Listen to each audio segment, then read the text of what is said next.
Welcome back.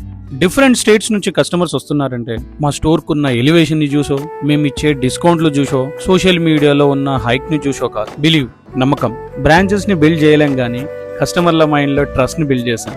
మంచి పట్టు చీరలు షాపింగ్ చేయాలంటే సోషల్ మీడియాలో చూసి ఎక్కడైనా వెళ్ళొచ్చు. మ్యాటర్ ఏంటంటే what quality you are getting in what range. Comparison విషయానికి వస్తే మనకన్నా తోపులు ఎంతో మంది ఉంటారు. ఇక్కడ థింక్ చేయాల్సిన విషయం ఏంటంటే end of the day trusted quality better than best lowest price కావాల్సిందే కదా. నువ్వు ఏం తెస్తున్నావు, ఏం అమ్ముతున్నావు అని చెప్పి కస్టమర్ క్వశ్చన్ చేయరు. మనం చేయాల్సిందల్లా ప్రాంప్ట్ గా వాళ్ళ రిక్వైర్మెంట్ ఫుల్ఫిల్ చేయడమే. ఇన్స్టాలో చూసి ఇంప్రెస్ అయ్యి కస్టమర్ స్టోర్ కి విజిట్ చేస్తే కావాల్సినన్ని మోడల్స్ కనిపించట్లేదు కదా. అక్కడ హోల్సేల్ గా, ఇక్కడ రీటైల్ గా హ్యూజ్ రిక్వైర్మెంట్ ఉంటే ఎక్కడ ఆగుతాయి చెప్పండి. అందుకే మేము రిక్వెస్ట్ చేసేది ఏంటంటే new stock update, new post చూసిన రోజే విజిట్ చేస్తే గనక సంతృప్తిపరంగా షాపింగ్ చేసేసుకోవచ్చు. గుడ్ న్యూస్ ఏంటంటే పట్టు చీరల షాపింగ్ లో JSM ని సోషల్ మీడియాలో ఎంత మంది ఫాలో అప్ చేస్తే అంత మంది బెనిఫిట్ కావచ్చు. Thank you so much.